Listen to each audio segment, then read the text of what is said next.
It's that time, ladies and gentlemen. Welcome to the 95 North Falcons Talk Show, joined by John of Out of Your Falcon Mind. Folks, we got some stuff to talk about tonight, man. Some news around the NFL, and we're gonna dive into this NFC Conference, man, and see what winners we are gonna predict out of each of the respective divisions, and give you our thoughts and best expertise that we possibly could to fill that gap. So we'll see you guys back in about 20 seconds.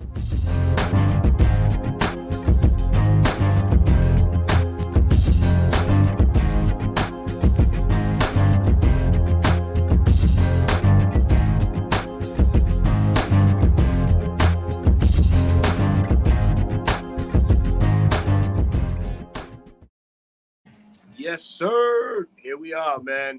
Live and direct, man. John, what's happening, man? How was your weekend, brother? Dude, my weekend was busy, man.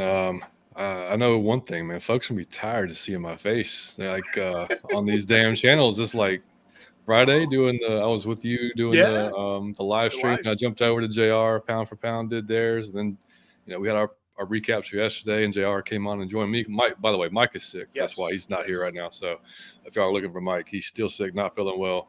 So hopefully he'll be fine. But he just couldn't make it tonight. But yeah, so then on with you tonight, and then hopefully all's well with Mike, and we can get back to be on One Time for the Fan on Wednesday. So, and then maybe even on JR again, the live stream on Friday. So yeah, y'all gonna be tired of hearing from me, man, but it's all good. No, man, it's in good. It's all in good faith, bro. Exposure's the best thing, man. Yeah, man. Gotta get out there. Gotta get out there for sure. That's right. Man. That's right. Yeah. So before we start, man, I always like to acknowledge the folks that are in the chat, man. So let's go through a quick little roll call. We got Calvin Woods in here. Maybe able to finally get to watch the stream. Always missing the show, man. Hey, if you could tune in for as long as you can, man, we definitely appreciate that, Calvin. Thank you so much for your time, brother. We got our brother GGST, Giving Game Sports. What's happening, bro? What's up, brother? Appreciate you joining, man. We got the OG with the Get Yo. This guy, folks. Smitty Sports Machine in the chat, man. Goddamn celebrity in the chat. What's going on, Smitty, man? Hope all is well with you, man. Folks, if you don't know Smitty, man, I don't know what to tell you, man. But this is the guy, man. So please give him a shout out. Please give him a sub and a like and a follow. Smitty Sports Machine on YouTube. A1 forever, man. Chris Tipmore, another young up and coming Falcon content creator. Great knowledge with young yes, man. Sir. Yeah, he's establishing very, very well, man. Had a good show earlier with Smitty, actually. I caught 95% of that. So, man, yeah, hell of a job. Hey, I was on the run, but I had these boys tuned in, into the earbuds. So, yes, definitely shout out on a great show. We got our friend here, Carrie. Carrie was going Carrie? Who's better than Carrie? Carrie was at the game on Friday. Met CP. Like, who? I just saw the photo, yeah. We're going to need her autograph, damn it. Oblivion Empire, what's happening, bro, man? What's going on, dude? Joining us, man. Bubba Gump in the jump, man. What's going on, Bubba, man? But definitely, man, everybody that's tuning in, everybody that's watching, man, we appreciate you guys for tuning in. I know, John, you have your viewers as well from your platform. That's right. And yeah, man, let's go with a little bit of news going around the NFL at the moment, man. A lot of things to talk about. Some breaking news just a few minutes ago, where you actually just broke it. And what was that about there, John? Let the folks know, man. Dalvin Cook to the Jets, man. Just saw Ari Miroff tweet about it, looking like an $8.6 million deal for 1 year. So him and Breece Hall in that backfield, man, that's going to be something. I mean, they're going to have a hell of an offense, if nothing else, man. Very potent offense, man. As we all know, Aaron Rodgers is there now, and they retooled that offense, from top to bottom, man. So they definitely added a lot of weapons, really made Aaron Rodgers feel very comfortable right now to be in, you would think. In a New York state of mind, so to say. Also breaking, Ezekiel Elliott, man, signed with the New England Patriots on a 1-year deal, I think worth $6 million or so. Comes into New England, obviously he's going to back up Ramador Stevenson, who had an incredible breakout year for the Pats. Yeah, man, it'll be interesting to see what he has left, man. We all know Ezekiel Elliott from his glory years in Dallas, a Buckeye great. But he has slowed down a lot and, eventually lost his footing to Tony Pollard. And, yeah, man, what can we say, man? That's the world of the NFL. It's a business. It's a recycled business. And it's funny to see, faces in different places, but it's a common thing within the NFL. So that's all cool and well and done with, man. But let's go through a little bit more of these topics on the NFL, man. More importantly, Trey Lance's performance the other night, from former third pick in the 2021 NFL draft. Just kid can't catch a break, man. We see Brock Purdy there, man. Sam Darnold is there. It's like, God damn it. He's probably wondering, when is it gonna be my time? And will he ever see the field? And to a longevity standpoint, I doubt it, man. Purdy there, like I mentioned, Sam Darnold there as well, man. The kid, like you mentioned, man, he just needs more time, but Yeah. it's hard. It's just coming. It's hard right now, man. So, quick thoughts on that, John, about the Trey Lance situation in Frisco. Yeah, I mean, when it was rumored that we were interested, even though we probably weren't. But either way, I mean, if even if we were, that's why I wasn't really jumping on it, because he hasn't had that much time yet, even in college. Like, he didn't have a ton of snaps in college. He didn't have a ton of snaps in high school. There's no guarantee he was going to jump in here and be that guy either. I mean, and on paper, he just fits the offense great. Sure. But on paper, he also fits Shanahan's offense great. Yes. That's why they traded 3 first-round picks for him, and then some. But yeah, he just needs more time on the field, man. And unfortunately for him, he just can't get that when you're trying to. In the NFL, you can't get that. No team has time for you to, at least especially the 49ers. I'm sorry, the way they're built, they don't have time for a quarterback to try to figure it out. They're trying to win now with what they got. And if they believe in Purdy, they believe in Purdy. But I mean, I feel bad for Trey. But he's got to be, as a third pick, he's got to be better than what he's shown. I mean, that's Absolutely. just some the total of it, man. Absolutely. And a little bit of more news. Shout out to JBM93, man. Thank you for joining the stream tonight. We appreciate your comment, man. Yes, Michael Walker, released by the Falcons, was claimed by the Chicago Bears. And be quite frank with you, man, I like this move for him, man. Fresh, of course, a change of scenery. Goes into more of a schematic fit there with the Chicago Bears. Kind of out of place here in Atlanta, man, as we saw his performance kind of, go downhill, man. And I made a shock factor video, and I'm like, wow, man, I couldn't believe really that they released Michael Walker. I felt like the coaching staff was just putting their faith in Frank Jinda, recently signed USFL player, and fell in love with Mike Jones Jr. did from Friday night's performance, because truth be told, that kid was flying all over the place, couple tackles, a sack, you know what I mean? But I thought that Michael Walker would have been safe in the situation with Atlanta, but that's not the case. We found out yesterday that he was waived via his Instagram. And yeah, man, best wishes and thank you for everything you did, Michael Walker. But yeah, he was picked up by the Chicago Bears. But thank you for that, JBM93, man. Appreciate that very much, man. What do you say about that, man? How do you feel about the Michael Walker departure? No sentimental factors, I guess, right? Not really. I mean, like, he had some flash plays here or there there was no consistency to him. Like, I kind of spoke about it with JR yesterday. I mean, he played 3 different positions while he was here. He's had 3 different coordinators, basically. I mean, two. We had Pease. No, he was the Dan Quinn guy, wasn't he? He was a Dan Quinn guy. Yeah. Yes. So 3 different defensive schemes too. So I mean, not necessarily set up to be, for success himself, but he kind of declined last year a little bit, in play. And, it was you could kind of see the writing on the wall. Like, I didn't think necessarily a cut. Like, I thought when they signed Jinda, like, okay, just more depth, because we need more depth with the linebackers. Like, okay, more competition. That's cool. Worst case, I thought he'd be, just come off the bench type of guy.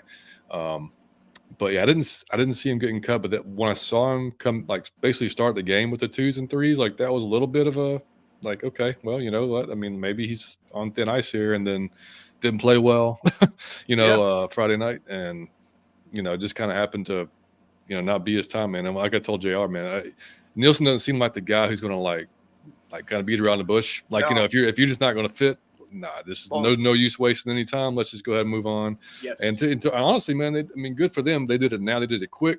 He can go find a spot. And damn, if he didn't find it within under 24 hours, he already had another team. So, yeah, man, that was good. I was good on them.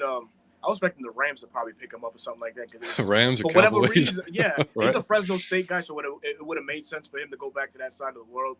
But I was like, yeah, man, there's a lot of rumor going around about him and the Rams. But the Bears come up and they snatch your boy up, man. So hey, but good for him. And moving on to the next topic, man. The Bryce Young performance from this past week's preseason against who they played, the Oakland Raiders. I'm sorry, the New York Jets. Yeah, yeah.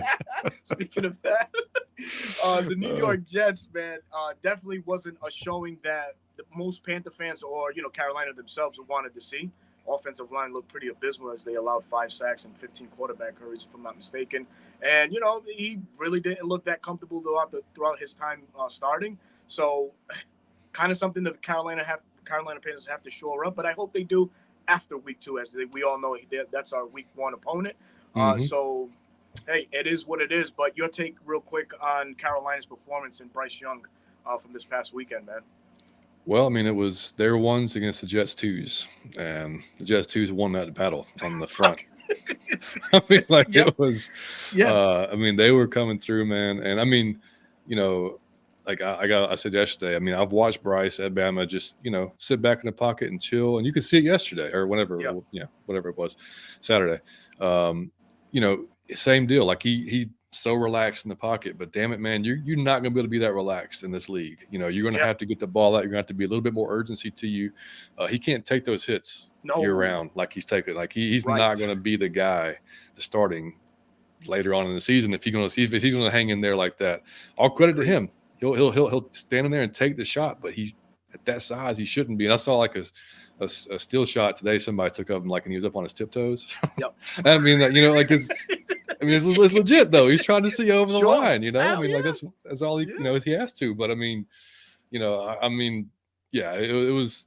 I had a lot of fun watching him at Alabama. I hope we destroy him now that he's a Panther. I mean, so it's just, I mean, great for us, man. That line does not look great, and to hear the guys we had on our front today that was at practice, Calais, Onyemata, Grady, Bud Dupree. My goodness. If that's the starting 4. My goodness, wheels, man. I love it. That's pressure from all angles right there, man. But yes, he definitely cannot take those hits. I cringed when I saw the Jermaine Johnson hit. I'm like, oh my God, this is it. That's it. This kid's done. But to his fortitude, dude, he got right back up and was back at it again. But hey, it is what it is, man. Quick shout out to some more folks that are joining us on this live stream tonight, man. No good, but so good, man. Zeke gonna freeze in New England. That's a possibility, man. Hell yeah, man. I don't see him being that type rugged, cold weather type running back, man. He's more of an indoors over dome setting type guy. So yeah, man, I could definitely see that. Depends on those eating habits. Oh my goodness. Oh. And here in New England, dude, I can attest to that, man. If I just had a fucking fish platter, like you wouldn't believe. But yeah, man, if New England, prides him on that, dude, this guy's a walking Dunkin' Donut munchkin, bro. Because he's gonna get round quick. Shout out to Dunkin' Donuts, by the way. But every corner up there, right? Huh? They're on every corner up there, right? Goodness, dude. They're like I don't know if you guys don't have 7-Eleven down there. You guys have Wawas and stuff like that, right? Dude, there's not even I think there's one coming to Georgia, but we got more like a Racetrack and Quick Trip and, Quick Trip, okay. Yeah. So up here is 7-Eleven, Cumberland Farms. Mm-hmm. Those are our, equivalents to what you guys have down there, man. Yeah, right. But, let's see. Deshaun Coswell, rise up. Thank you, man. Thank you for joining the stream, man. For sure. Our brother Archangel, man. What's happening, bro, man? What's up, Ark? Yes, sir. Yes, sir. Got these folks joining them from multiple platforms here. Jolt Gaming 9, man. What's happening, homie, man? Met him. Going on, Jolt? TikTok or something like that, and Twitter, man. I guess he does gaming and stuff like that. Mm-hmm. If you folks are into the gaming aspect of it, man, please, Jolt, if you're still watching, drop a link of your channel so folks can definitely look into what you do. We have Twitter's Miss Kira. What's going on? Yes, Lyrics Mom, Miss Kiki. How you doing? Definitely, folks, if you want great conversation, this is the woman to go and see, man. She'll put your ass in place real quick. And if you're a Saints fan... Or just go watch her put some asses in place, because that's also fun. Hell yeah, that's right. That's right. Part of the great One Time for the Fan cast over there with Bodie, Jack, and Lyrics Mom and Chase. Awesome tandem. So make sure you guys like, subscribe over there. We have our good friend Blink and Stitch, Mrs. Joy. How you doing, Miss Joy? Thank you for joining us tonight. Love it, man. The chef Aaron Dell is in the building. Aaron, man. What's up, brother? Yeah, man. Oh, that's right. Our hype man. So that goes into the next topic as well, as we found out that Chris Blair and Frank Darby were released today, man. And some may say, oh my God, not Frank Darby, but what are you gonna make out of it? He's been with the team 3 years now, Yep. and he's showing the flashes now. But the roster has kind of gotten deep since then. With all these guys like Malone showing, some very good promising traits. Slade Bolden, your guy from Alabama. Who is it? John? Is it Sexton? He's another wide receiver on staff too. XFL, yeah. Yeah, so I mean, we got some guys in front of him, man, that just are making more plays on a consistent basis in camp and all throughout camp than what Frank Darby has shown in his 3 years. So, not a surprise, but like you mentioned earlier, man, this could be one of those things where he is back on the staff later on in the year, or once he heals up, because he was IR destination for release or waived. So, yeah, man. Yeah, I mean, he had from what I read, he tweaked his hamstring early in the game on Friday, because I was expecting him to have a lot of snaps, on Friday, like fighting for that that fifth spot with, Penny Hart, Josh Ali, and whoever, else is, Xavier Malone, who had a good game. But, it's just a bad timing for him to get a hamstring, man. He needed to be healthy through this entire preseason, and that was just a shitty timing for him, man. So I wish the best for him, like he said, man. I mean, yeah, his personality is great, but you know what? The interview that I saw with him, and y'all probably saw too at the field, he fully understood what was in front of him and what he needed to do. So, he's probably, I'm sure he's didn't see it coming, but I'm sure he'll keep his head, good head on his shoulders and just fight to get back out there. That's his type of dude he is, Yeah. But hopefully it works out one way or the other. Yeah, man. And then we're going to move on to our last around the NFL topic, which was a feel-good moment for a lot of NFL fans. And I know a lot of NFL fans in the great state of New York, Buffalo, New York, got to see their guy DeMar Hamlin back on the field and, actually playing some live action. He made a tackle. And by your account, as you was telling me earlier, he mentioned that he felt good after that play. As we all know, man, he had a very, very traumatic situation happen on field. And it's a sensitive topic, man, because, you see something like that happen, you would expect maybe the NFL to kind of, come in and be like, all right, listen, we have to get more out of why this happened. Although, there was a contact hit that happened at just the perfect time. But can the NFL actually afford to have something like this happen again? His case, of course, great thing. He was revived, was able to be brought back, and he can continue on with the rest of his life. But that could have easily went a different route, and that's headlines and front news status. And I don't think the NFL would like that. So to the question, what do you make of situations like this? And do you feel like the NFL should kind of limit some of the situations, injury wise, for players to come back into the fold? So, first of all, I think your mic switched outputs, by the way. Did it? Yeah, I think it might have. Yeah. We can hear you just fine, but I think it just switched outputs. If it's like mine will shut off at least 6 times during the show, and then I'll just switch off. But anyway, no, you still sound fine. I can just hear a little bit of background. That's all. But anyway, it's this is like a unique situation. I mean, I don't think we've seen something really like this before. And for the NFL, it's tough too, because I would like to see if there was any other agreements signed or like contracts signed or anything like a waiver or something, just between Hamlin and the NFL saying, or Buffalo, because, it's tough for the NFL can't just say, no, you can't play if a team's willing to sign you and put you on the field, at least for a medical type thing, if you're being cleared by the doctors and everything else. So it's just a slippery slope either way you look at it. I would hope both sides cover their ass no matter what. So whatever, God forbid, something happens again, that there's no craziness coming out of it. But I mean, it was good to see him out there. Good to see him take a hit or hit somebody, pretty hard actually. And be all right. And just safe. Feels good again. It's just just a I don't know. It makes me uncomfortable still a little bit. It's kind of like watching Tua out there. Like I hate seeing Tua get hit now. Just knowing how many concussions he already went through. It's just like one of those things. But man. I don't know. It's a unique one, man. It's a tough one to judge. It is, man, and it's not like we can actually protect these players anymore. Oh well, the NFL can protect these players anymore. They have reduced significantly on the concussion standpoint of it, but this health situation, I don't know if you can protect the players any much more than what you can, other than giving them the pads and the under protection. Because what are you gonna do? Turn the league into 2-hand touch with flag football? Kind of can't do it, man. Can't do it, but. shout out to DeMar Hamlin and coming back, man. That was an incredible thing that you went through.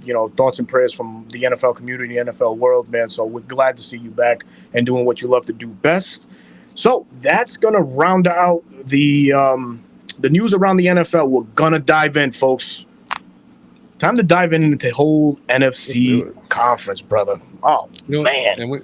And we should say too.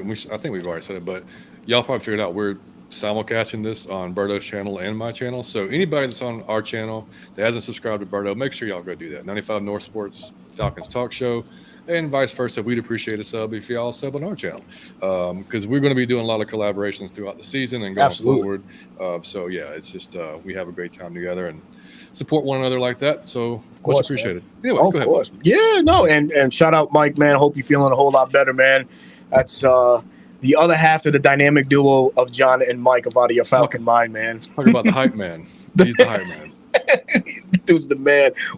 That's the element that we're gonna miss tonight. Is the crazy out of this fucking world questions Mike sits on, man. And I can't even like. I wouldn't even attempt to do it. You know what I mean? It would just be a false. Yeah, man. Hell yeah, man. So NFC time, baby. NFC time. I'm gonna start off with the NFC North. Respectfully, Detroit, Chicago, Green Bay, Minnesota.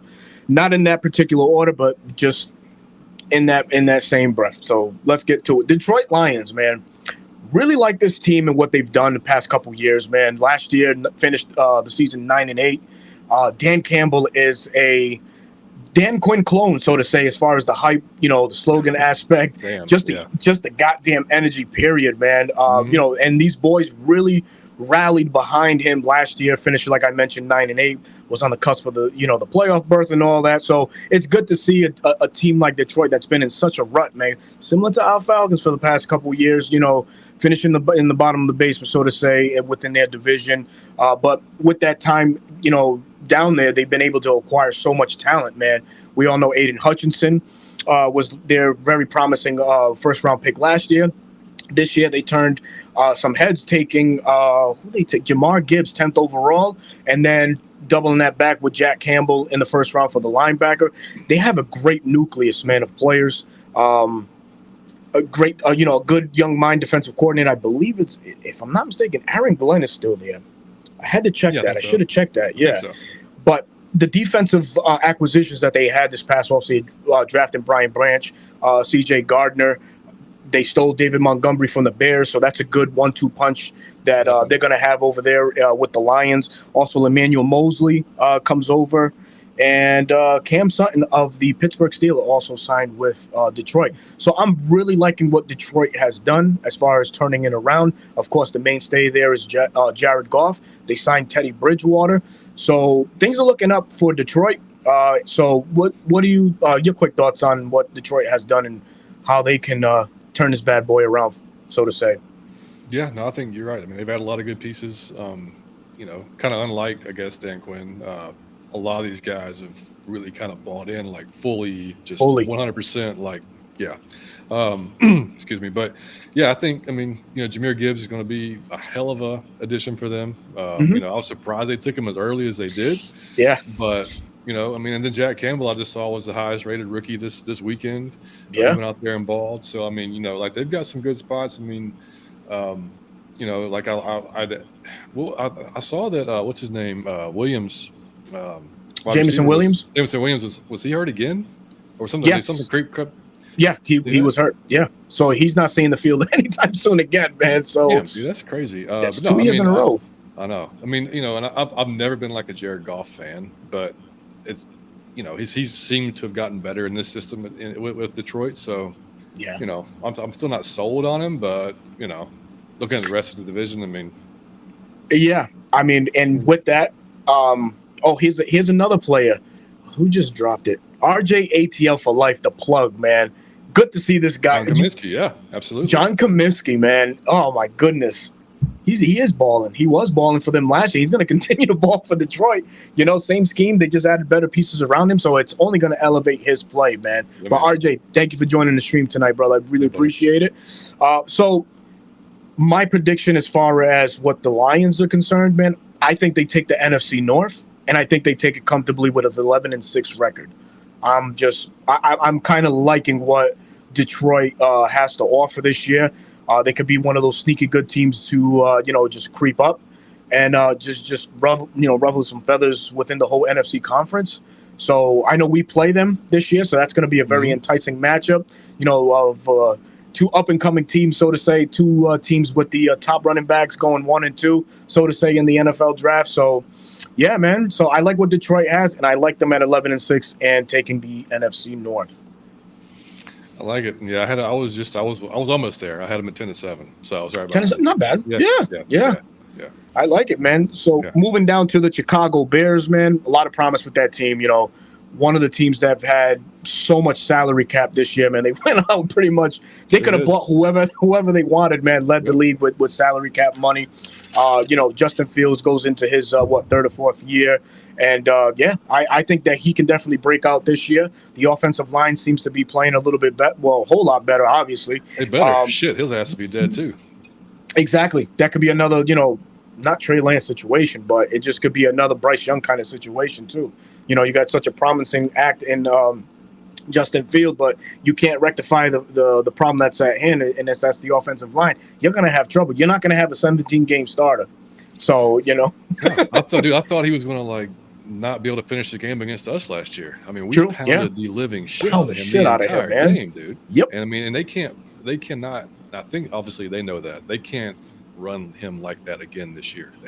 That's not a recipe for success or longevity for him in his career if they want him to be there for anything. And I know he's big, obviously a lot bigger than Bryce. Most everybody is, but I mean, it's tough, man. I mean, but yeah, they went out and made some good additions, and the Claypool thing obviously didn't work out for him. That didn't go well. But give up a second-round pick like that, man. It's tough. It's tough, but very tough. If he can be a guy, then they're going to cause some issues in that division. I think they'll probably upset a few people for sure. Yeah, with all those great things said, man, I still think that they're maybe a year or two away more from competing. They added a lot of great pieces on defense. I mean, of course, TJ Edmonds, Tremaine Edmonds, TJ Edwards is what I meant to say. Drafted great in the draft. Florida guy, Jervon Dexter, and my personal favorite, Zach Pickens out of South Carolina, on that defensive line now. So with all that said, I think they come in second with a 7-10 record for the NFC North, man. Yeah, I had them actually 8-9. I had them one more, so just a little bit more faith. Yeah, man. Oh, we turn our attention now to the postless Aaron Rodgers era and welcoming the Brother Love era in Green Bay as Jordan Love is under helm now. And, offensively, it's hard to say that they've gotten better. Right. But you can say that, they could be as good. Jordan Love does have a good arm. He's in a quarterback-friendly system there. What else? Let's see. Yeah, all their returning pieces are still there. Aaron Jones is still there. Romeo Doubs is still there. The other kid, Watson. Chris, who exploded towards the end of the year last year. Honestly, like a light switched. Boom, he really got it, and it was hell's on wheels, man. Because I think he led all rookies in touchdowns, towards the end of last year, man. Well, yeah, all I know is everybody was scrounging to get his ass in the fantasy leagues. I know that because we were all trying to scoop him up off of waivers. So, yeah.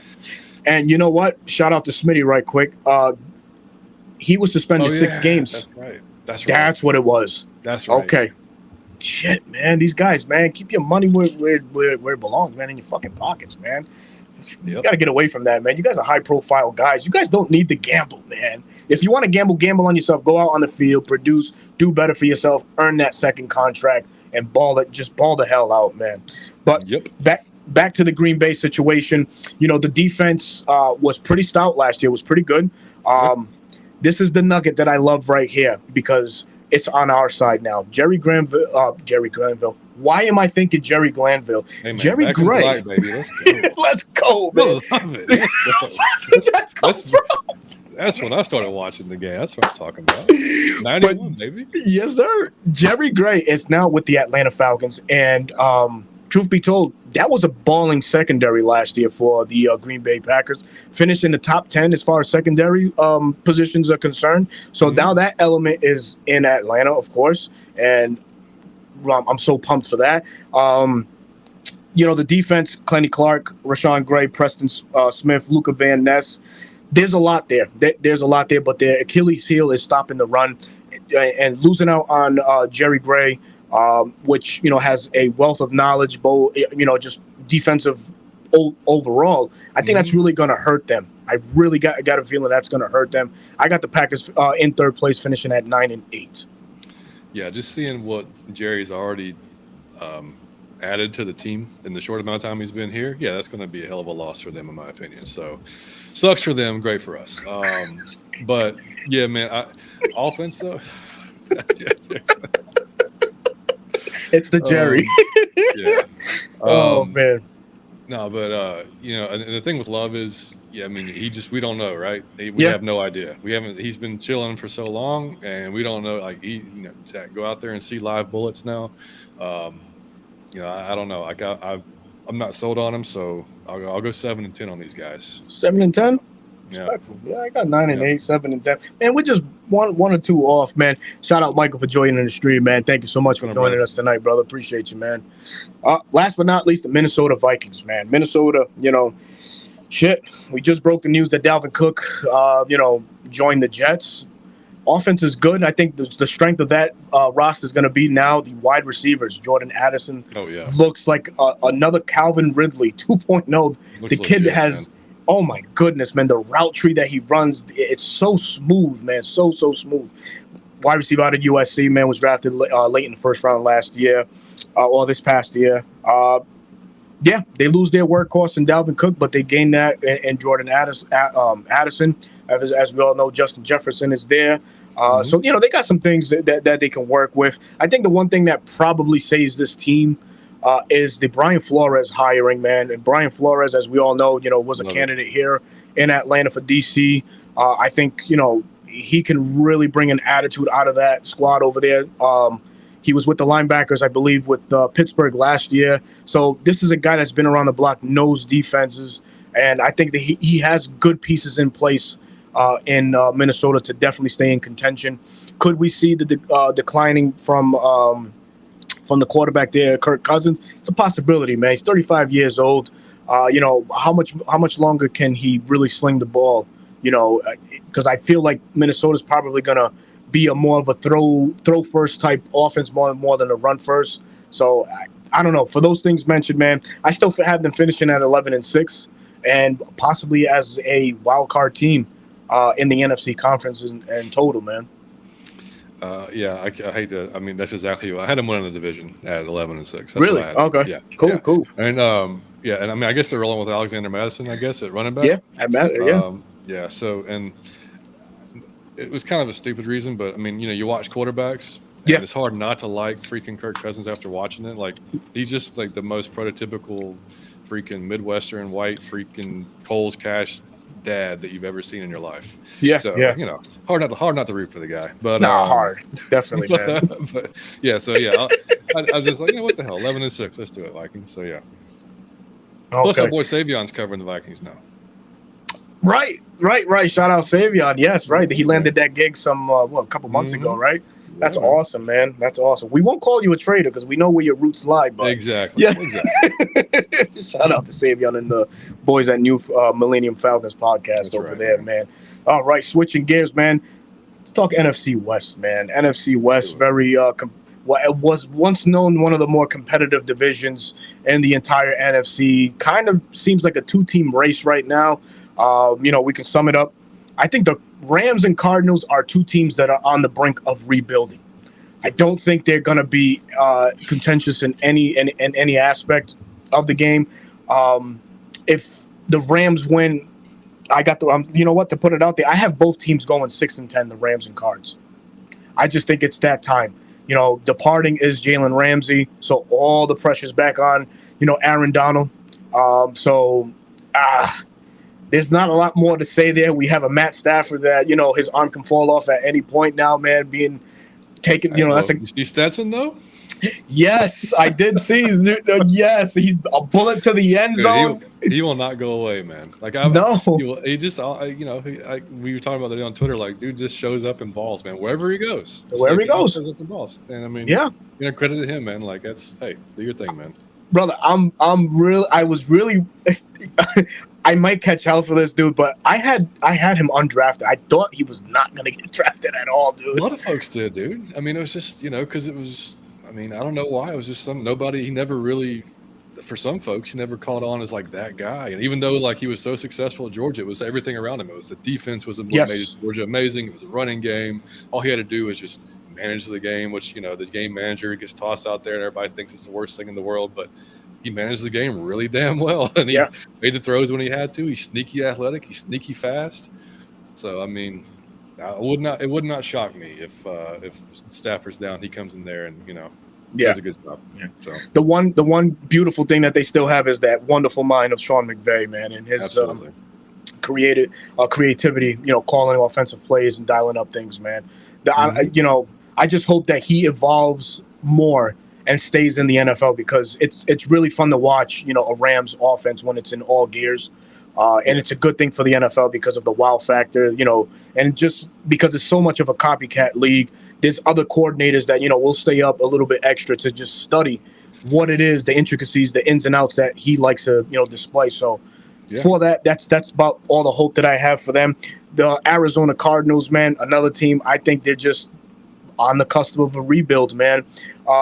Hired Jonathan Gagnon, as we all know, from the Philadelphia Eagles, more of a defensive mind coach. They moving away from the Cliff Kingsbury era, and Cliff Kingsbury and Kyler Murray at the beginning looked like it was the marriage of ages, man. They were clicking on all cylinders. DeAndre Hopkins was there, Zach Ertz, the running back there, Jesus Christ, Connor, I think it was. He was there. Everything was looking great. James Conner, James Conner. 180 to now, and it's like, okay, it's the Arizona Cardinals.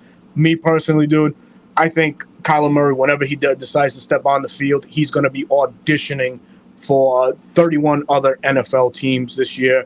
I don't think he sticks around any longer past this year. And with all the moves that were done during the draft, they might be the benefactor in it all, having the first and second pick of the draft because of the trades that were made with the Houston Texans. And who's going to be the golden child next year is probably the kid out of USC, man, Caleb Williams. Caleb Williams. Drake May. Yep. Drake May, and fucking the wide receivers of all wide receivers, Marvin Harrison Jr., man. So who knows? It could be in their cards to just fucking tank and just go from there, man. Yeah, man. I had the Cardinals at like either 4-11, 5-12, somewhere in there. They just don't have anything really there. I mean, they're definitely in the rebuild. And then the Rams, I mean, dude, they went all in a few years ago, right, to win. They traded away. They're like, draft picks be damn, man. Let's trade away all the picks. And bring in everybody that we can get. So now they're paying for it, right? Yeah. I mean, so now they're having to, they got their championship, but I don't know. I had them going, 6 and 11. Even with McVay's mind, you never know. Yeah, and shout out to our boy Tony Wright, man. Guy that keep you on your toes, man. Tony Wright's the man. I disagree, Alberto. The Rams lost 8 out of 11 starters on defense. On their defensive replacements are 3 former undrafted free agents, 2 former 6th rounders, 1 4th rounder, 1 5th, and 1 7th rounder starting. I guess, man, but hey, that's what I just think, man. I just don't think they're gonna make any noise on the NFC. Man, joining us also is Miss Lisa Shepard. Lisa, what's up? How you doing, Miss Lisa, man? Fresh from Miami, man. Oh my goodness, man. I saw some of the stuff, man. It's like she had like an all-inclusive at Hard Rock Stadium, man. Meeting the players, just mingling. It's unbelievable. Shout out to Miss Lisa, a true Falcon fan, of course, man. Ricky Smith also joining us this evening. Thank you so much for taking the time out to join us tonight on this NFC breakdown. Hope everybody's enjoying what they're hearing so far. And if you are, please hit that like button, man. Get this video likes all the way up so we can travel into the YouTube world, man. Again, I'm the 95 North Falcons talk show Berto. If you haven't subscribed to the platform, please do. John from Out of Your Falcon Mind, please. Another great content group. Please hit them with that like and sub as well. Moving on and staying on the NFC West, down to the last two teams, San Francisco and Seattle. This is where I might shock some folks. Uh-oh. I got Seattle winning this division. Shit. I have Seattle winning this division at a 10-7 record. We watched a resurgence, so to say, in Geno Smith. He played his ass out last year, and I think that he can continue on that trajectory of playing as good as he has. They did a good job drafting one of my favorite running backs, Zach Charbonnet out of UCLA, man. As we saw him this past week, man, he was just trucking dudes, man. So that's a nice 1-2 punch with him and Kenneth Walker. And now they finally have the line post, the Russell Wilson era, which found them to never be able to, figure out the offensive line situation. They have it now. They got two bookends at the tackle spots. The defense welcomes back Bobby Wagner. And Bobby Wagner now is joined by Jamal Adams and Tyreek Woolen. That's a great trio right there on that defensive front there. So all those things mentioned, man, I think they can make some noise again in the NFC and really come out on top with the 10-7 record. I had them going. That's fairly bold because you're expecting Geno to basically be Geno again. But, like you said, he's increased the talent around him. Credit to Pete Carroll, man. Like, he was able to just mold the offense around what Geno did best, And Geno was the most accurate quarterback last year in the league. Yeah. So, I mean, I don't know how much Bobby Wagner has got left as far as, good football left in him. You never know. Yeah. But, you said, you had him go what, 11-6? No, 10-7. 10-7. Okay. Mm-hmm. Yeah. No, I had him going 9-8. But 9-8? Yep. So I got the 49ers winning the division, but I just think they're just too strong in every. And I know me and you talked about Purdy before the show. Yeah. I mean, do you want to go to the 49ers now? Yeah. You go in. Absolutely. Okay. Right. Let's do it. Yeah. So with the 49ers, I mean, I kept thinking that Purdy was like just an anomaly. Like, okay, this is one game, 2 games, 3 games, 4 games. This is gonna stop at some point. It didn't really ever stop. Like, he kept going. That's the thing with Shanahan's offense is if you have a smart guy who's got some talent, who can throw, but more importantly, you saw Matt Ryan the first year in Shanahan's offense. He was like, dude, once we get this, we're going to be unbeatable. He said it. But it took him a while to get. Right. The first year was rough. Brock stepped in and was like, bam. Now granted, Debo didn't hurt the playmakers you got. Christian McCaffrey, Debo Samuel, Brandon Ayuk. Underrated, great wide receiver. So then the defense speaks for itself. Those guys, shout out to Isaiah Oliver. Hopefully he has a good year. Yeah, man. Suck to see him go, man. Except if they happen to play us in the playoffs. But I just think if Purdy can continue what he's doing, I don't even think as much as Mike would hate me to say this because he can't stand Sam Darnold. I think Darnold could actually run that offense pretty well. As to be truth be told. So I just think there's too much there, and knowing Shanahan's mind, I just don't think that they can, let that one slip out of their hands. But if a team will challenge them, it will be Seattle for sure. Seattle, I would agree with you there. Yeah. So I got them going either 12-5, 11-6. So. Okay. Hey, that's fair. So I'm gonna go a different route with this. I think that this is where we're gonna find out how much coaching is such an important part, of course, to football. You know what I mean? These players, carry out the scheme and what they're taught, and how they are taught football. Let's just point blank period. You know what I mean? For as great as the 49ers are, they're stacked offensively, defensively. Shanny, we can't speak enough about. You know what I mean? We had a lot of glory years with Shanahan under OC for us. That defense is what I feel like where it can turn a different route. Losing DeMeco Ryans is a hell of a difference. It's huge. It is so key. It is so huge. I don't think defensively they're going to be as stout maybe as they once were, as they're trying to probably learn now something new. The 49ers. I think it's going to put more emphasis and more stress on the offensive side, and that's where Brock Purdy, the anomaly thing, comes about. And with this league being such a copycat league, teams are going to know now what his strengths and weaknesses are, right? And him being, Mr. Irrelevant, He might find out pretty soon how irrelevant he is. All the glory, all the credit goes to Shannon and what he does. I think that it's going to be a defensive, it's going to be the defense that's going to dictate how good the offense is. I don't think the defense is going to match the energy. I just think that the loss of DeMeco Ryans, it's going to be so significant that it's really going to take this organization back a year or two to get back to where they were. So for those things said, I think they finished 9-8, man. I really do. I got them at 9-8. Look, I'm not going to shed any tears. Yeah. Because it always goes back to like Falcons fans. For me, at least, it's like there's a love hate with Shanahan, man. Like I love the fact that he did what he did when he was here because he's the reason we got to the Super Bowl. Like he's the only reason we were there. Sure. Inversely, he's also the reason that he couldn't swallow his pride and run the damn ball. So that's why we did win it. But so I never really root for his success, to be honest with you. That's just me and being petty, and I don't really give a shit. No, hell no, that's right. But on the defensive side, I think you'll see how important Fred Warner is to this defense and see how strong of a middle linebacker because I think that dude, if he's still the guy in the middle, they go and pick up Javon Hargrave out of Philadelphia, and just make that line ridiculous. Drake Jackson, our Eric Armstead, Javon Hargrave, Nick Bosa. Yeah. I mean, just, Javon Kinlaw's still there, right? I think. And, I mean, that's a name to look out for. Javon Kinlaw. Yeah, that's a name to look out for, man. But I as great as that defense is stacked, man, you need that right mindset and a coach that can hone all that together and really put it on display. DeMeco Ryans was a special breed, man.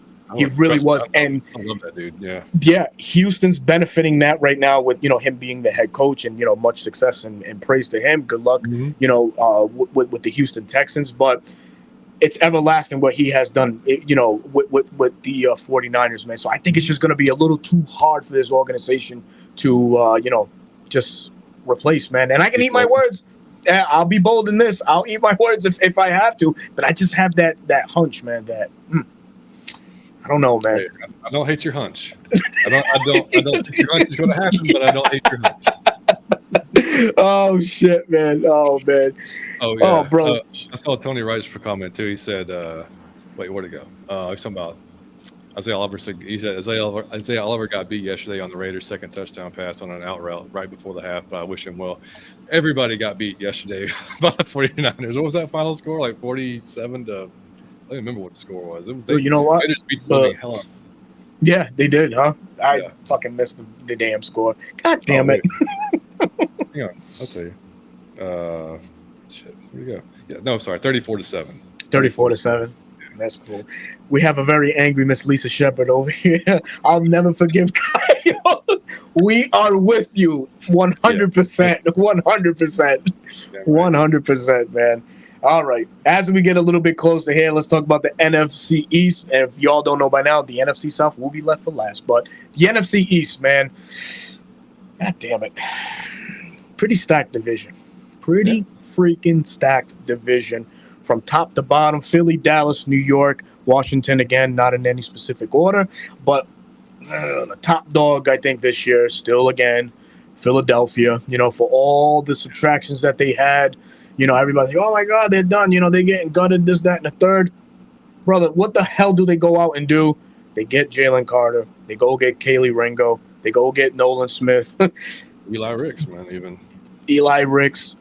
They trade for DeAndre Swift. Yep.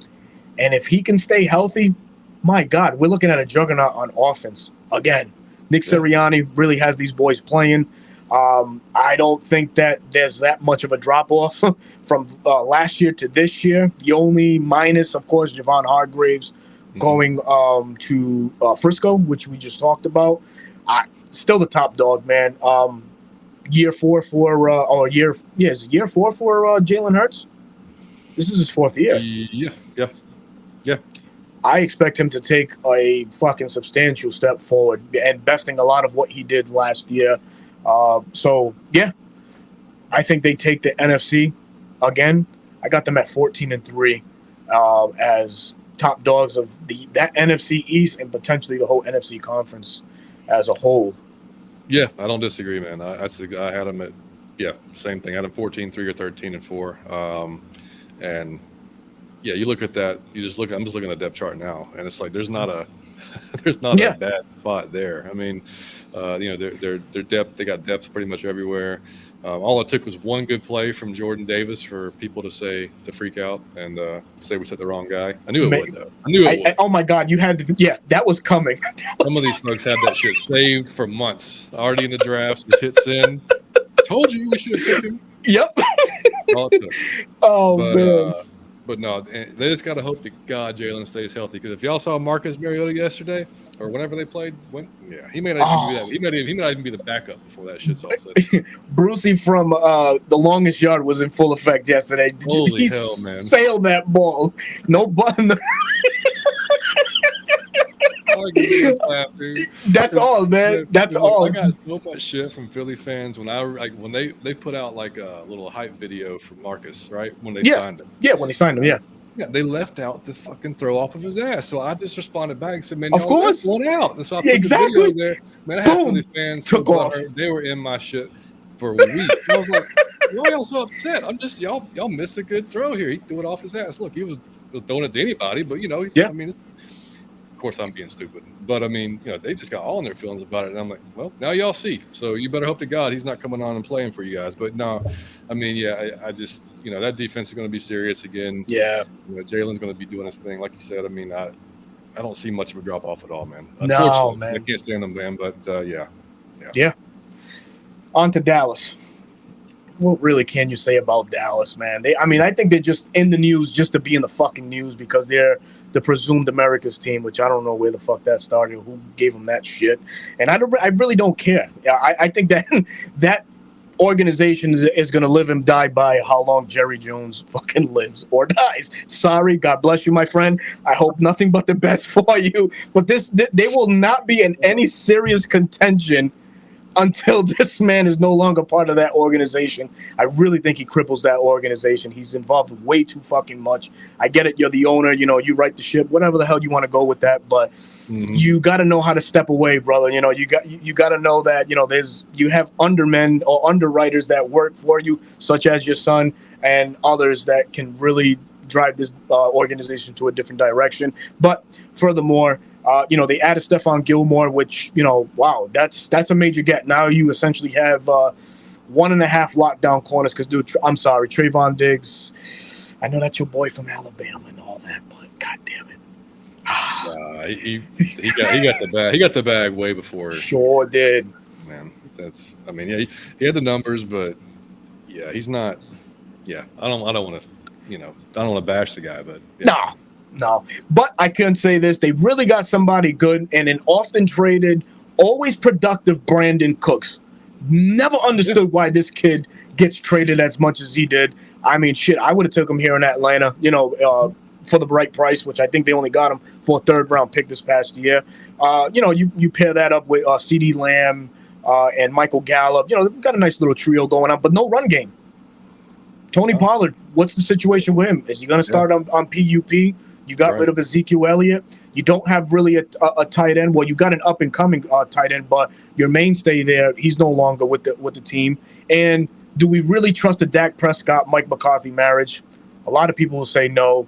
Diehards will say yes. I'm not a believer in it. I don't think Dak can get over the hump, and he's shown it so many other times. I think the closest that they could have been to the Super Bowl was that year where they lost to the Green Bay Packers, man. I think that was it for them. The door kind of started closing from there on out. I got them at 10-6, maybe a wild card team in this conference. Yeah, I got them at 9-7. Again, that might. I don't even know if that gets them in the playoffs, and I'm totally fine if that's the case. I mean, sorry to Mama Cottrell, man. Mike's mom. Yeah, oh my God, Mama Cottrell. Yes, that's right. Yeah, sorry, but I just and I never have any faith in them, and. And you know what? I mean, Dan Quinn's got the defense playing good, playing fast, like he wanted to here. He just has the guys to do it there. That's the only difference. But I don't have any faith, man. That's probably some bias in there, but I don't have any Right. And shout out to William Amy, man. That's the next team that we're going to be covering. He says the Giants, and let's talk a little bit about the Giants, man. Daniel Jones and company, man, had a had a pretty upshowing last year, man. Brian Daboll, first year as a coach, man, really turned the ship with the whole Daniel Jones situation. Made him look, not halfway decent, fucking decent, period, man. Yeah. Got him a contract extension, so he was doing something. He did something right. But they have added some talent to that offense. Already explosive offense. In comes Darren Waller and Jalen Hyatt out of Tennessee, wide receiver, highly spoken about. Was a fan favorite here for the Falcons. I was a fan favorite of him. Alabama, man. Yeah. And Paris Campbell also comes into town from the Colts. So, they're working with a lot. They retooled their offensive line. That offensive line might be one of the better units in the NFC for this up and coming year. Saquon Barkley doing running backs no justice, agreeing to that $13 million contract. And boom, we have a New York Giant team that I believe can finish 12-5 and heavy in the mix again. As a potential playoff team, we could see 3 teams coming out of the NFC East for the playoffs. So, what do you say about the New York Giants and what their trajectory can be? Yeah, I mean, I think, they're.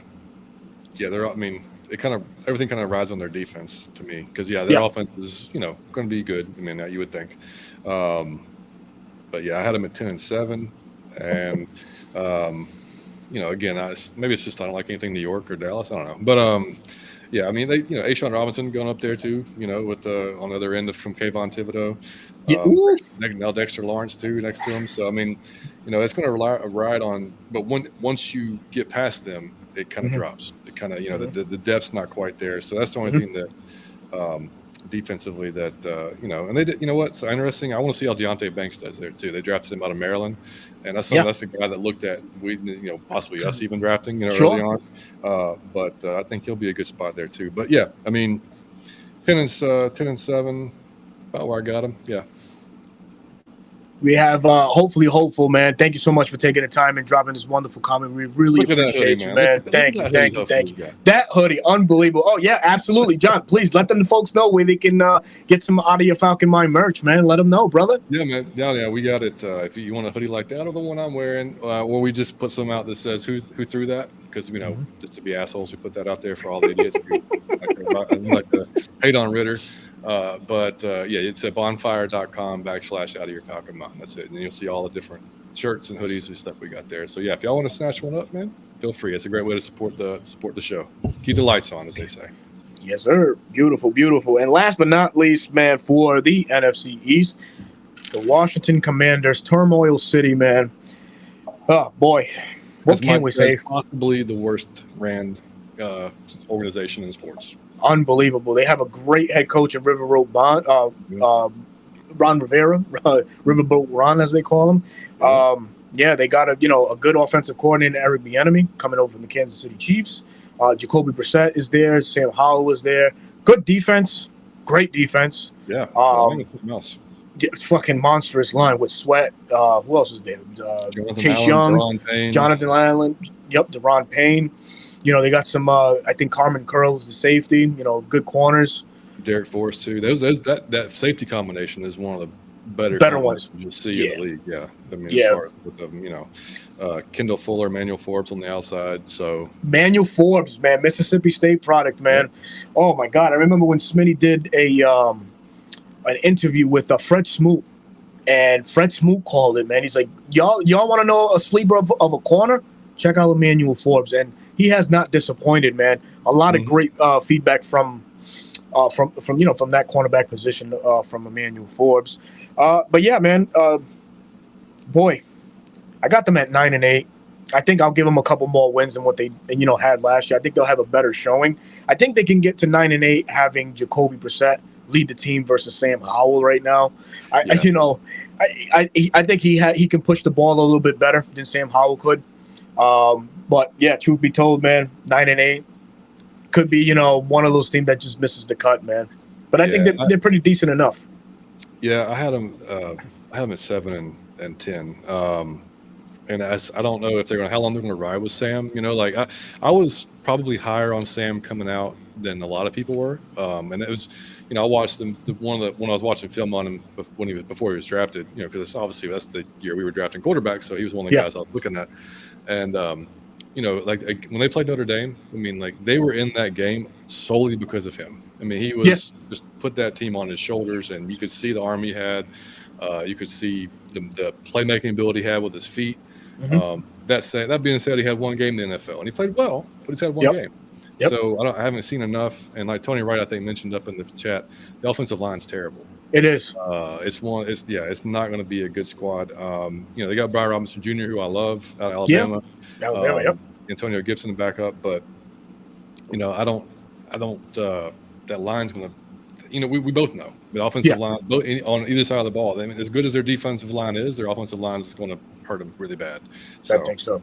Yeah. But I agree with you. I think if Jacoby Brissett's in there, I think they have a better chance. I mean, I think so too. Unless Sam Howell's just proves us both wrong. I mean, that's you never know. Yeah. One thing right here, he mentions Tony Wright, the offensive line. I'm looking at one of their offensive linemen as a potential late signing by the Falcons in Andrew Norwell. We don't know what's going on with Matt Hennessy. Doesn't sound great. Doesn't sound too good. He's penciled in as our. You know what? Let me just stop right there. Let's switch gears and finally go into the NFC South as all gloves come off, unfiltered. No, baby. Yes, sir, baby. Yes. A lot of bias is going on over here. So screw it. But fuck it, man. Let's dive right into it, man. NFC South, man. Yeah. Oh my God. No, man. We go into this year in the NFC with all new starters at quarterback. Desmond Ridder, our one-all, end-all, be-all. Leading the helms for the Falcons, we have the child care services with the Carolina Panthers and Bryce Young. Sorry for those that are Bryce Young fans. Sorry, I'm very sorry. We have the Maxim models and the New Orleans Saints with Derek Carr and his backup, who's taking those spicy little pictures with duck lips and whatnot. What the fuck was that about? Dude, I don't even. Why would you? The kind of shit you're going to take from probably your own teammates. Oh my God! What are you doing? What are you doing is right, man. And we have, Tampa Bay Buccaneers. Let's face it, man. They were kings of the South for a couple years. Of course, exiting is Tom Brady and his marital situations. Enter fucking Kyle Trask, little known Kyle Trask out of Florida. So let's dive in, man. Let's start with Tampa Bay. Yeah. What's the holdover? The defense. Todd Bowles and that defense, probably all they have going for them. To be honest with you, I don't think offensively, defense.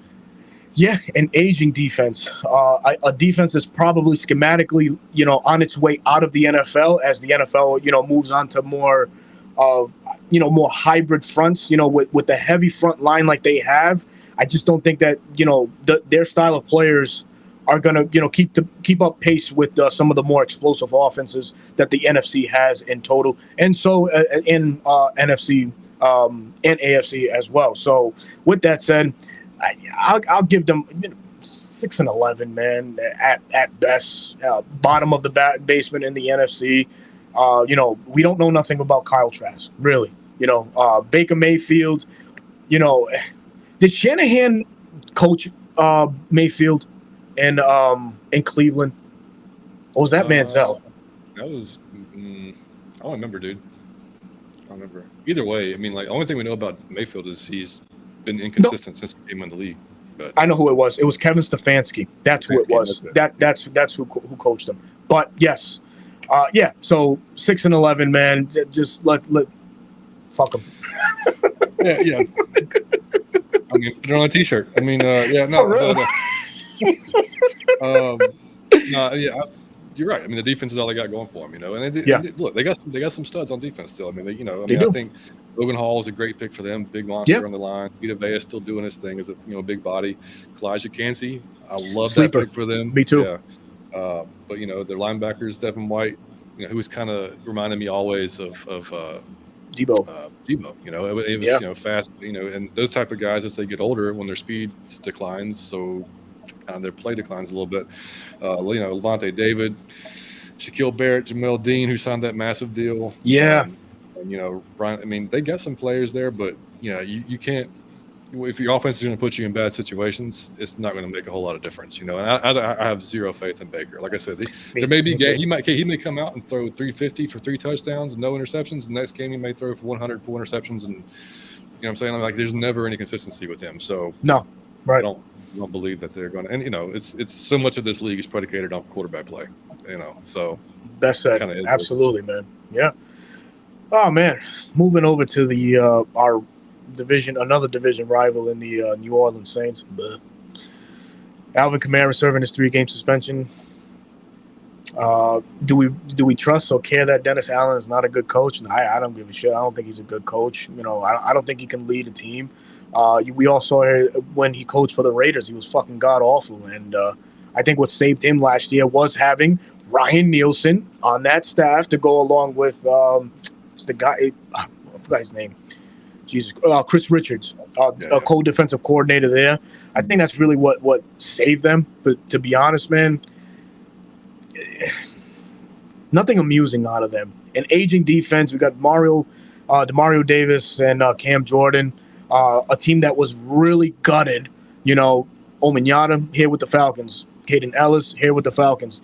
Their most important piece, Ryan Nielsen, as mentioned, our defensive coordinator now. What really do they have going for them other than the marching band? Did you watch any of the game? No. I'll be 100% honest. No. All right. So what sucked was it was the Saints broadcast too. So I had to sit there and I was doing a little bit of work at the time. So I was like, you know what, I'll throw it on there. First drive was great. Derek Carr operated the offense just fine. Nothing crazy. Just find the open guy. Let the playmakers do their job. Kamara was out there doing his thing. Mm-hmm. Carr's done nothing to look, man. He had Darren Waller. He had freaking Devontae Adams, Josh Jacobs, spoiled in Las Vegas, and didn't do anything. Now there is something to be said for the system. We've seen quarterbacks switch. Go to a different system, be successful. He was successful kind of with Dennis Allen a little bit more when he was there.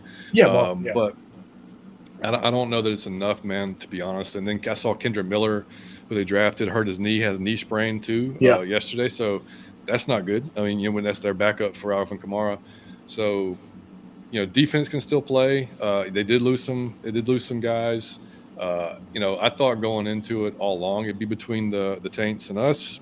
Yep. And I still believe it. I'll be one of the two teams. I still think, I don't think it's out of the question that Carr can come out and surprise everybody, because I don't want to just throw them away and say, they're going to be 4 and whatever. Because I have them at like 9-8 as of right now. 9-8? Yeah. So okay. So, I mean, I think they'll be just over 500.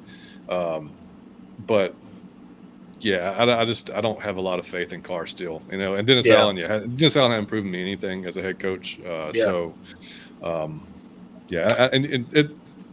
one more thing too. You saw after that first drive, man, Saints fans are going crazy. Of course. I mean, oh my God, they're going to the playoffs after that first drive. But then the second, the 2s and 3s come in, and what happened? KC starts coming back. Yep. So that depth is not quite there. Bingo. So I mean, it's like. And we know injuries are going to happen. It's just part of the league. It's going to happen. But they're kind of in a situation, and JR even talked about it yesterday when he was on the show with me, man, that when you have to say, well, the ones were good, but, then, kind of went to crap, that's kind of what we've been saying for a long time. Sure. And that's why we were so happy that our 2s and 3s showed out the way they did. Oh, my God. Like, shit, how long has it been? Exactly. Facts. So the inconsistency or not believing truly in David Carr or Dennis Allen, and the fact that their depth maybe not quite what they would like it to be. Yeah. I still think they pull out 9-8 because their record, dude. I think not the record, their schedule. I mean, on paper is the easiest in the league. Yeah, I think they're right up there. Yeah. So I think and I know I'm not one that looks at that and says. I don't take a whole lot of stock in it because it's still the NFL and you still got to go win those games. Mm-hmm. We beat the 49ers by 2 touchdowns just last year with Marcus Mariota. You never know what the hell is going to happen. You never know. That's a great point. But regardless, I still got them pulling out 9. Yeah. I just think that, the Derek Carr situation was more forced than anything. I don't think he's a Pete Carmichael style quarterback. So, offensively speaking, man, I just don't think that's the right fit. Again, I think it was just the big name that was out there to be had, and they just said, hey, come on down. Come down to the Big Easy. That's really it. That's really it. So we have some late folks joining in as Miss Amber Smith. Thank you. Thank you for joining the stream tonight. Really appreciate that. Me too. I can't wait. We cannot wait. Every season, what's up, John and Berto? We about to win the South and get the first home game in the Benz. Hell yeah, I love it, man. I love it. Put that out. Hell yeah. Yes, sir. Our boy Dre True Statement, man. Y'all gonna think I'm crazy with my NFC rankings, but I got it going. Falcons, Bucks, Saints, and Panthers. Hey, that's fine, man. Yeah. I think you can. It could happen. 2 through 4, man. 2 through 4, just like throw some shit at the wall, see what sticks, and then anything could happen. Absolutely, man. And speaking of Panthers, let's talk about these Panthers. Gosh darn it. Ivaro Jaro leads the pack on the defense, and they have a nice collection of defensive players on that side. Shaq Thompson, Brian Burns, recently just signed Justin Houston to pair with Derek Brown on that defensive line. J.C. Horn is there. Yeah. Debo. If he makes the goddamn roster. Yeah. Exactly. But they have a nice collection of veteran players there that go along with the mix of the young guys that they have. Kind of in a similar situation that we have going on, a good blend of youngsters with the veterans. But Ivaro Jaro, man, is a brilliant mind defensively. One of the guys that we tried to nab from Denver when we had our spot vacated. But he lands in Carolina. Has a good group of guys there. That's the strength of the team. I think 100%. 100%. That's the strength of the team. Offensively, we talked about it at the beginning of the show with the performance of Bryce Young in that offensive line. Not looking so bueno. So with Bryce Young, being the number 1 overall pick, of course, this is what I have to say real quick on the Carolina quarterback situation. And I know that you're an Alabama guy. Look, through and through, when they get to the league, if they're not on the Falcons, I don't care. They're dead to me after that, man. So they don't have a track record of just trotting out superstar quarterbacks. I mean, yes, it's a program that's always been built on defensive style of play, acquiring great offensive linemen and offensive skill set players. But the quarterback position, you got to go back ages, man. Namath. I think that was there. Jesus Christ, there was another one. There was another quarterback that played for the Raiders also. Kenny Stabler. There it is. Boom. So that's really as far back as you have to go to find any success with any quarterbacks that has made it into the NFL out of an Alabama program. Fast forward to now, of course, Mac Jones is out there. Jalen Hurts, but Jalen Hurts had that transition. So can you really count him being a roll tie or Jalen? He spent most of his time at Alabama. I mean, Jalen and Tua, they're the best two of recent. Yeah. So, and the verdict right now is still out on Tua with everything going on with him. So in the mix now is Bryce Young, had a stellar career at Alabama, but again, very comfortable just sitting back and just picking apart when you can because of the wall that was in front of him. A wall was in front of him this past week, and it wasn't a good one either. Yeah, they're wearing green. The fucking ball was coming at him. Oh my goodness, man! Absolutely, man. So you don't prey on anybody getting hurt. Of course, yeah, this is a tough sport, but man, just the build of Bryce Young is very concerning. The height, also, I remember when the draft process was going on, and there was rumblings of the Falcons moving up to take this guy. I was like, what? Fuck no. No way. It can't. We can't happen, man. Not every time does it. Do we get a 5'9", 5'10" guy like a Drew Brees to come out and have a Hall of Fame type career? Not going to be sold on anything like that. I didn't want that to happen. Thank God it didn't happen. But he is in the division. He has to be accounted for. Great, good arm. Got good pieces on offense. I just don't think it's enough to definitely take the crown in the NFC right now. Yeah, I mean, I watched that entire game too, and if I was a Panthers fan, Like that's what I was thinking. Like, man, Yep. if I'm a fan of the fan, like I'm scared to death of the offensive line, like getting Yep. him killed. It's almost similar to what we were talking about with the Commanders.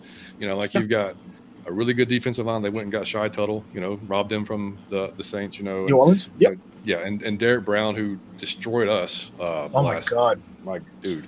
Of course, Brian Burns, you know, Shaq Thompson, those guys. You know, they went and got Von Bell from Cincinnati. You know, the other safety. But we, like you said, we knew their defense was going to be good. You know, that's the thing. But it goes back to, again, how is the offense going to put you in position? You know, your offense can put your defense in bad positions throughout the game. What we've seen over the last, so we saw. I mean, you know, front row seat to that shit. But there's no doubt that Bryce is talented, man. Like he can definitely the most talented quarterback coming out. I mean, he can throw guys open. He can make every throw. Very smart kid.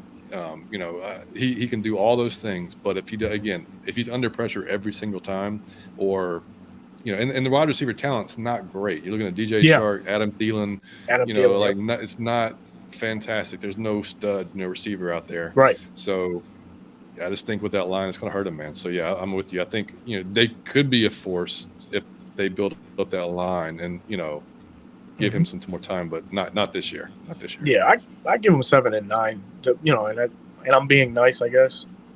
At that, probably finish second in the NFC. So, man, okay. Joining the stream late, Emperor. Thank you for joining, man. Our boy Falstar Falcon. Appreciate you joining us, man. Yes, sir. Benny Smith, rise up, brother. Thank you for joining the stream tonight, man. Appreciate your time, brother. So, folks, in the comments, feel free to drop whatever it is that you want to say about our glorious Atlanta Falcons, which would be the last team that we talk about. As they say, save the best for last, goddammit. And here on the 95 North Falcons Talk Show, that's exactly what we're going to try and give you now, is all the best details about our said team, the Atlanta Falcons. So, no team has benefited like the Atlanta Falcons, maybe other than the Chicago Bears, from opening up the wallet and really 180ing this team, bringing in so many future Pro Bowl players, great assets, great defensive players, like we did, as we all know, Onyemata, Calais Campbell, Caden Ellis, Jesse Bates III. Defense is looking good. We saw from Miami's game on Friday night, man, the 2-3s were fucking wrecking shit up and down the field. I'd love to hear that, man. We had guys like Albert Huggins and Timothy Horn just dominating the defensive line, which I love, to a tune of 5 sacks and multiple quarterback hits and hurries. I'm liking what the Atlanta Falcons have done. It's a loose look to what Arthur Smith has been in recent years. We're seeing him have fun. And is this a scary thing for the NFC entirely? I think so. I think now we're gonna get to really see and be privileged to watching a full Arthur Smith onslaught on display. He has tremendous weapons, or we have tremendous weapons. Of course, the do-it-all running back in Bijan Robinson. We traded for Jonnu Smith. Kyle Pitts comes back. Sleeper in emergence probably in John Fitzpatrick at the tight end position. We bring Michael Pruitt back. We have wide receivers that, not the gaudy names that a lot of people like to hear, but they're dependable wide receivers that get the fucking job done. As we all saw, Matt Truck Hollins had looked great in joint practices. We saw Scotty Miller flash on Friday night. And, I kind of called a little bit on that with the Scotty Miller situation. I think he's going to surprise a lot of us folks here in Atlanta, man, and just be the unsung hero in this wide receiver group.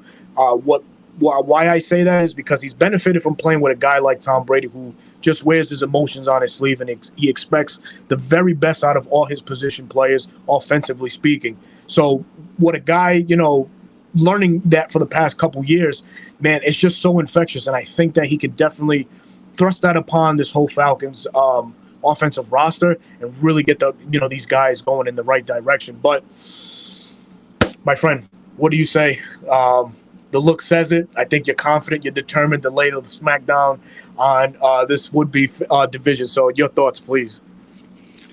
Yeah, man. I mean, everything you said, you can tell there's a different energy. There has been the entire preseason, the entire training camp. Art's different, not just the mustache. Like he just has a different, he's got a different. He just carries himself with more confidence, like you can tell. And he said he's having the most fun he's ever had. Nielsen ain't taking shit from nobody. I mean, if you're not 100% given 100% every time, you ain't gonna be on this defense. You're gonna be starting on this defense. You're gonna be in this rotation on this defense. So just and that's what was so exciting about. I told JR yesterday, man. When we found out that the starters weren't going to play, the offensive starters weren't going to play, and the game on Friday, I was like, all my attention went to the defense. I wanted to see what kind of depth we thought we had depth.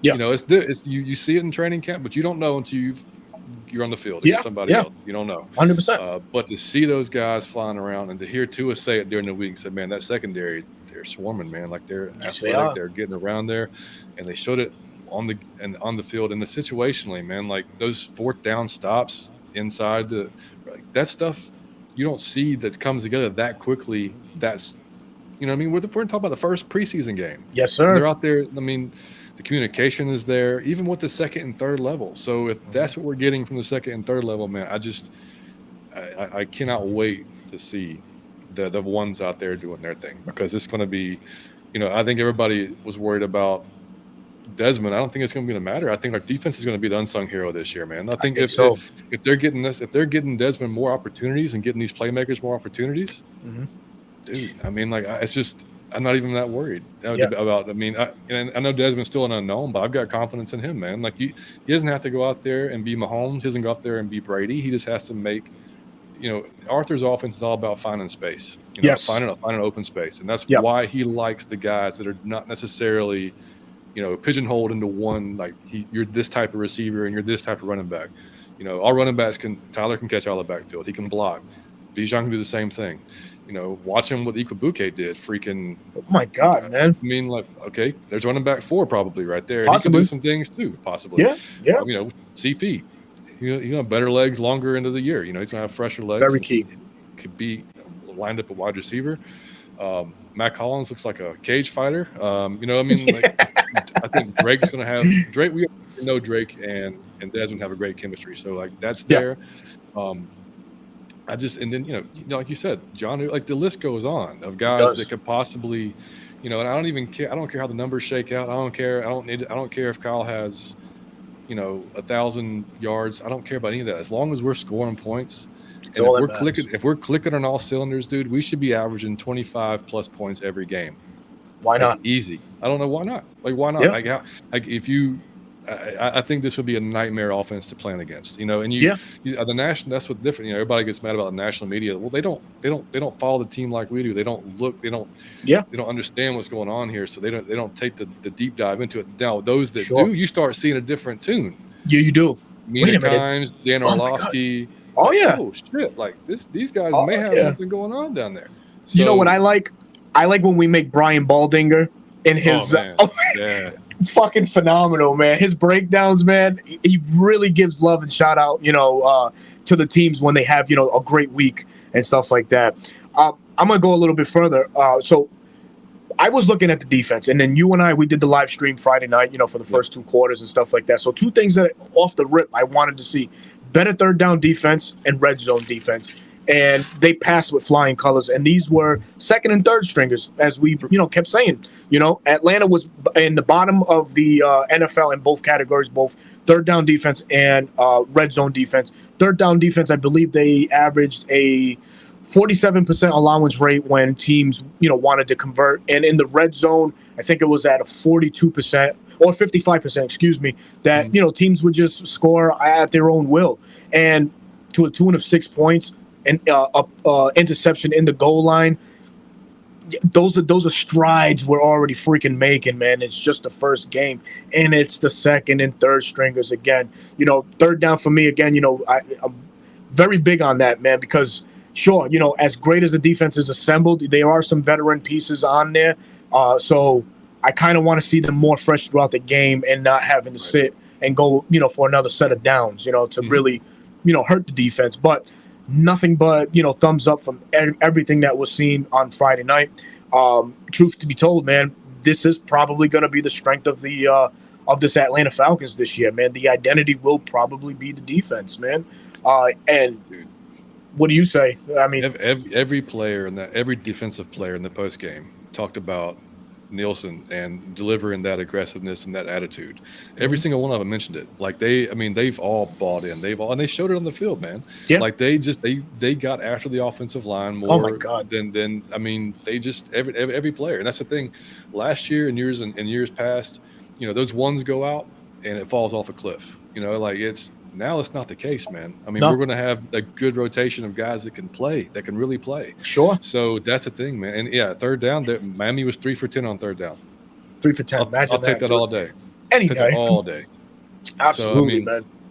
Yeah. So, and it's, obviously we're huge fans, so we're going to be a little bit biased. And of course, there's a chance Desmond is not the guy. Of course, there's always a chance that's going to happen. I just think with everything we surrounded the guy with, like you almost have to try to mess this one up. You know what I mean? Bingo. Yeah. Yeah. So, everything is here, kid. Yeah. We on a fucking platter, man. I mean, you're talking about the skill positions that we have. It's right there for you. And the play caller, the Art is, and that's the thing too. I expect Art to take a next step in his development as well. Because just like I think players, so too, man. I think he definitely self-scouts himself, and he's probably looked at the first 2 years and went through different games and like, damn, I don't think I would have done this. I'll probably do this differently, or I wouldn't do that again.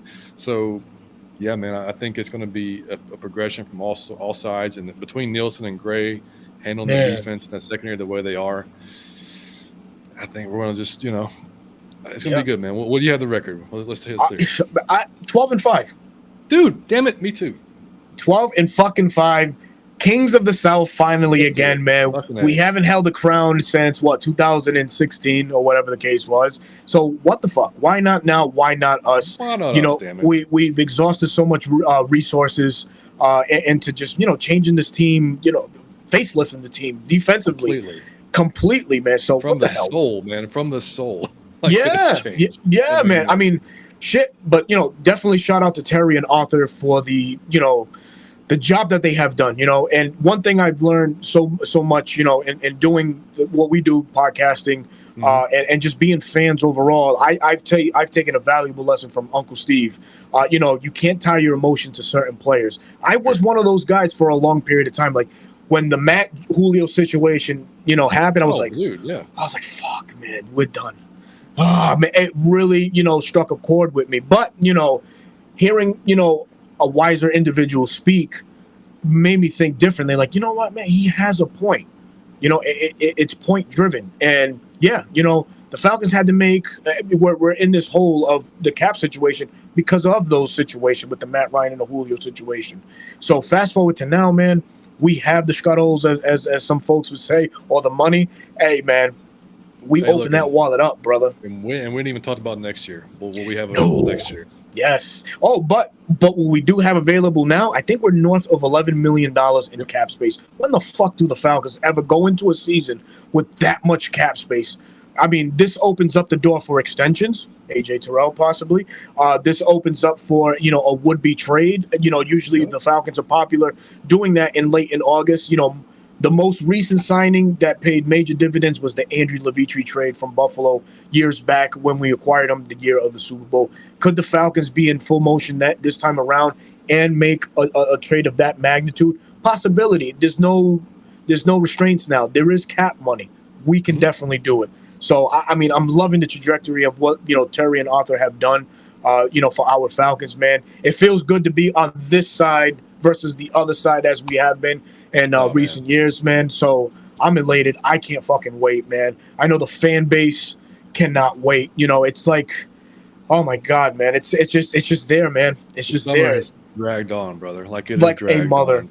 Yeah. Like, I mean, during those months, that's why, I mean, shout out to everybody watching us on both channels, man. Absolutely. For y'all to tune in to both of our shows, any of the content creators all summer long, when we got nothing to talk about except just the projections of what this team can be, and the little bit of news that comes out during the summer, and the terrible journalism that comes out about our boys. I mean, for y'all to stick around and watch us all summer long, but hey, we made it, man. We made it. We made it, man. We looked fucking good in that first preseason game with our 2s and 3s. I can't wait to see the first team out against Cincinnati coming up.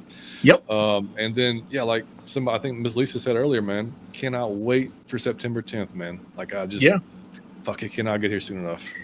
Quick little question here from a prediction. Lord. 55-60 for the Falcons defense. You'll see me crying like actual tears. Yeah. I'll come on here and cry. I'll be so happy.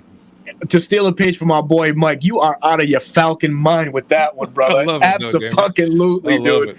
Hey, but again, it's one of those things. You got to have high hopes, man. You got to shoot for the fucking moons and stars. So why not? The last time the Falcons had a sack number close to 50 was 2004. I think we had 49. Yep. Since then, kill for that. I would fucking. Oh my god! I would jump over fucking 3 tables to get at somebody for that. Hell yeah! So yeah, man. Hey, listen, man. We love it, man. We have some more things here. Hopefully, going 50. I'm going 15-2. Oh man. Mike, Mike's gonna say 17-0. So. Oh yeah. That's Mike. Watch if y'all watch our preview shows this year, Mike will pick us winning every single game, just like he did last year, every single game. And I love it, man. I'll be honest. I mean, I do most of them, but I mean, with Marcus last year, I was a little more realistic. So, but yeah, man, that's just how it goes. Got some people joining late, man. Marlon Malcolm, man. Thank you, man. Appreciate you tuning in, man. Really appreciate that, brother. A1 forever shouting us out, man. Thank you, Chris. Appreciate that very much, man. Said? No, where we at? This one right here. Yeah. We do that. I will legit tackle someone on Peachtree. And Peachtree, that's a busy road, man. That's a very busy road, brother. But man, that's gonna conclude this episode tonight on the 95 North Falcons Talk Show, man. John, I cannot thank you enough, man, for helping me break down this NFC conference, man. If you haven't watched it, wasn't tuning in live, please make sure you watch the replay. Leave a comment. Give us your thoughts. Let us know what you think, man. Give us your bold predictions about the Atlanta Falcons, man. John, please let them know where they can find you, and please tell the people where they can see Out of Your Falcon Mind this week, please. Yeah, man. So we got a busy week. I'm hoping Mike's going to be healthy. If he's good to go, we're going to be on one time for doing a simulcast again. So it's going to be a big show with those guys, Jack, Bodie, Kiera, Chase over there. It's going to be awesome having a good time. I just hope, if Mike's not feeling good, I want to go on this time with Mike. We were on one time with the fan before, and it was just me. So I want to have Mike there for the next time. So cross our fingers, he's good to go for that. But and then I don't think we're going to do a regular Thursday show, but normally our preview shows for the games coming up on Sunday will be on Thursday night at 7:30.